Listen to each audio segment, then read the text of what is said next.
Hola con todos. Bueno, en esta oportunidad me tocó exponer semiología de la disnea como parte del programa o proyecto Videos Educativos organizado por el Comité Permanente Académico de la SOCIMEP.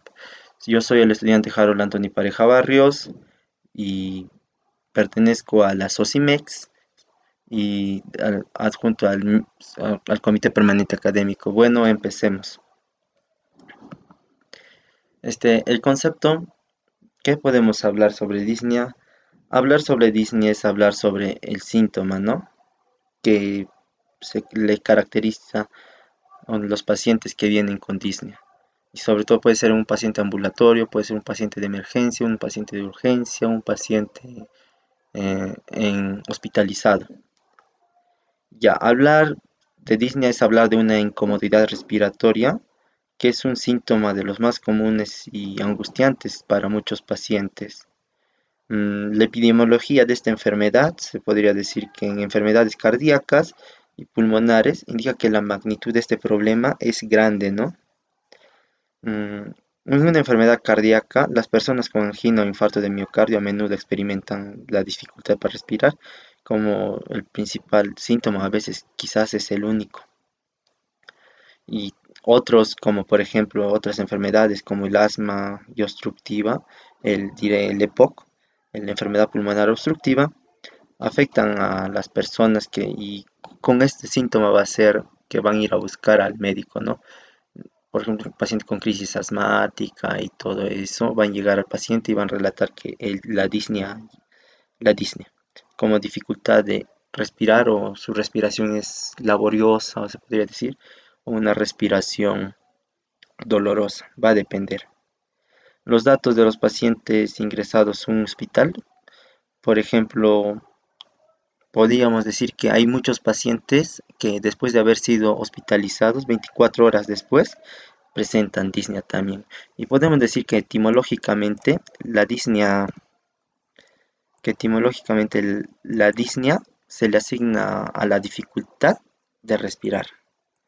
Es el síntoma del paciente que siente el paciente como una respiración desagradable, laboriosa o secundaria a un esfuerzo, ¿no? Se usan escalas para determinar un diagnóstico diferenciado o saber qué tipo de disnea o cuánto ha afectado la disnea. Y la disnea se puede dar de manera fisiológica o patológica. La fisiológica generalmente se da en ejercicios extenuantes para deportistas o también para las personas sedentarias que hacen ejercicio también van a presentar disnea. Es algo fisiológico por por el deporte que hacen, ¿no? En cambio, cuando va a ser patológico, va a ser cuando se presenta en reposo o mínimos esfuerzos, o también, digamos, un paciente con pequeños esfuerzos, que hace esfuerzo, antes hacía eso y nunca le daba disnea, y después, el deportista hace los mismos esfuerzos, pero presenta disnea al hacer esos esfuerzos, eh, ya es patológico. Sobre la etiopatiogenia vamos a hablar sobre algunas enfermedades que causan el aumento de los requerimientos ventilatorios. Por ejemplo, cuando es una de tipo cardiovascular, está determinada por la habilidad del corazón para incrementar el máximo funcionamiento cardíaco y sobre todo para la función principal del corazón para llevar sangre a todos los organismos y en la ausencia de oxígeno o la demanda es mucha, como por ejemplo en el ejercicio, va a ser que también cause disnea, ¿no? Y por ejemplo también podemos encontrar en una pulmonar cuando la caja pulmonar el paciente necesita de hiperventilación que aumenta la actividad de los músculos respiratorios, ¿no? Que podemos encontrar.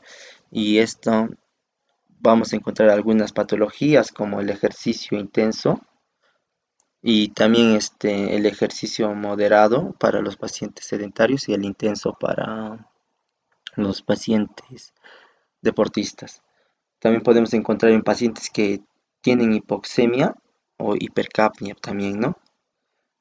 Acidosis, una embolia pulmonar puede causar disnea. También pacientes con anemia va a hacer que su origen sea el aumento de los requerimientos ventilatorios. Por ejemplo, un aumento de esfuerzo necesario para superar la resistencia de la vía aérea Pongamos un ejemplo, ante una ausencia, ante una estenosis de las vías respiratorias, digamos que se prolonga el tiempo expiratorio y en las regiones que están estenosadas aumenta la velocidad de aire expirado, entonces lo que ocasiona una circulación turbulenta y es así que se explica esta disnea, ¿no?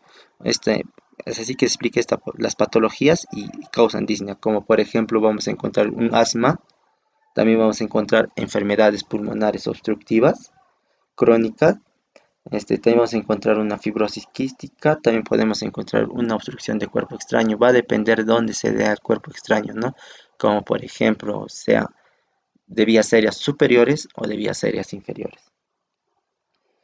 Ante un aumento del esfuerzo necesario para distender el pulmón y la caja torácica, vamos a encontrar en los casos de hipoventilación global de tipo restrictivo, la disnea se origina en el incremento del trabajo respiratorio por aumento de las resistencias elásticas toracopulmonares o también una disminución de la potencia de los músculos respiratorios, ¿no? ¿Qué hace esto? Que aumente el trabajo de los músculos menos afectados o sanos. Algunas patologías que podemos decir, por ejemplo, unas enfermedades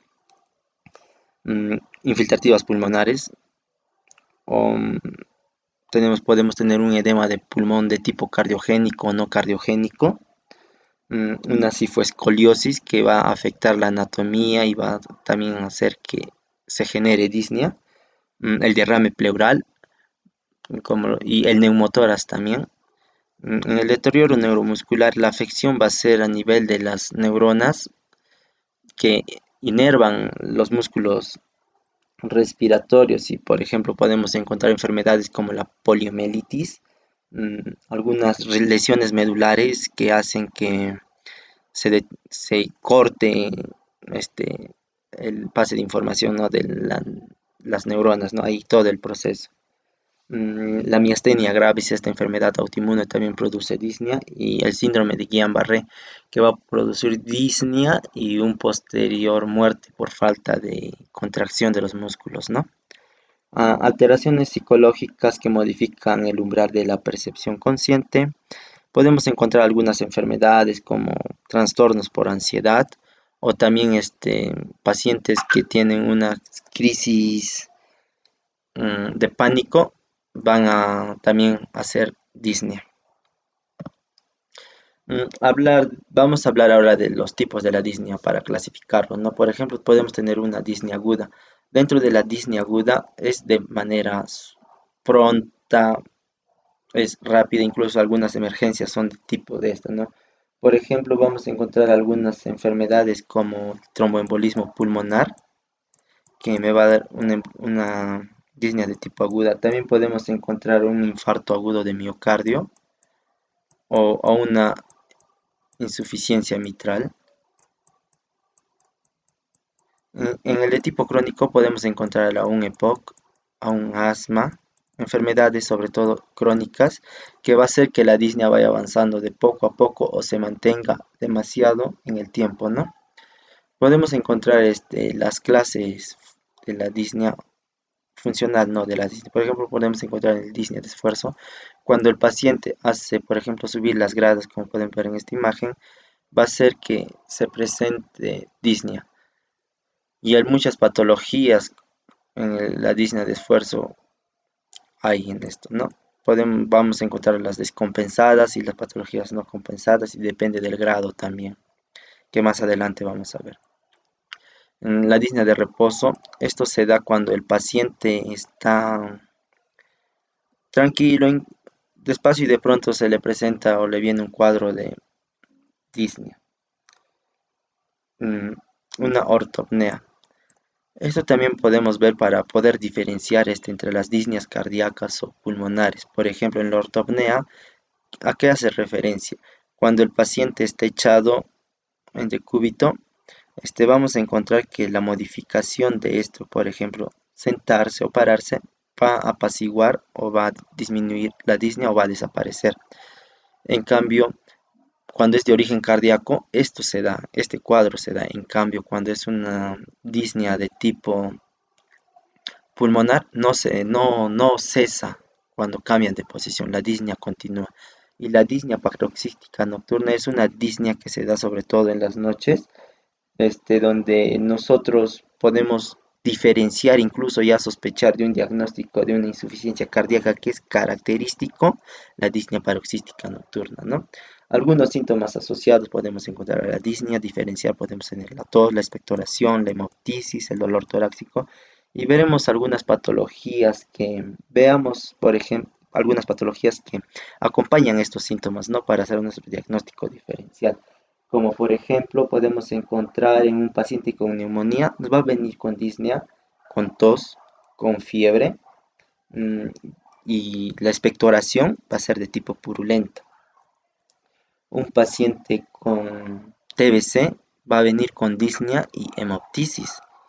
Mm, Un paciente que tenga derrame pleural va a venir con disnea y dolor de tipo torácico, sobre todo en la punta de costilla, ¿no? También podemos tener otras enfermedades que nos va a dar clasificar que se asocian, ¿no? Por ejemplo, el EPOC va, va a venir con disnea, se va a acompañar de tos y aumento de expectoración. Mm, un neumotórax va a venir con dolor torácico y con tos, y también podemos ver que en la palpación la desviación de la tráquea se va a dar hacia la desviación, ¿no? Al lado afectado donde está el neumotórax. En un derrame, en un edema pulmonar cardiogénico, vamos a tener la disnea de tipo ortopneica, la tos y la expectoración espumosa. Y la no cardiogénica podemos venir con cianosis, va a venir el paciente.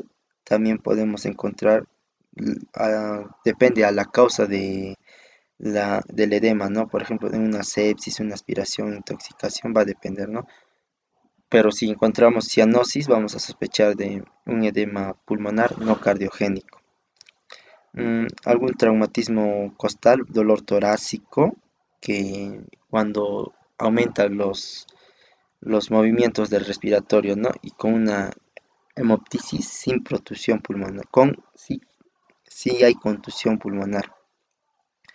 En los crisis de ansiedad o podemos encontrar cuando hay estrés emocional, puede haber parestesias de miembros superiores o inferiores, vamos a acompañar de dolor, de mareo, taquipnea.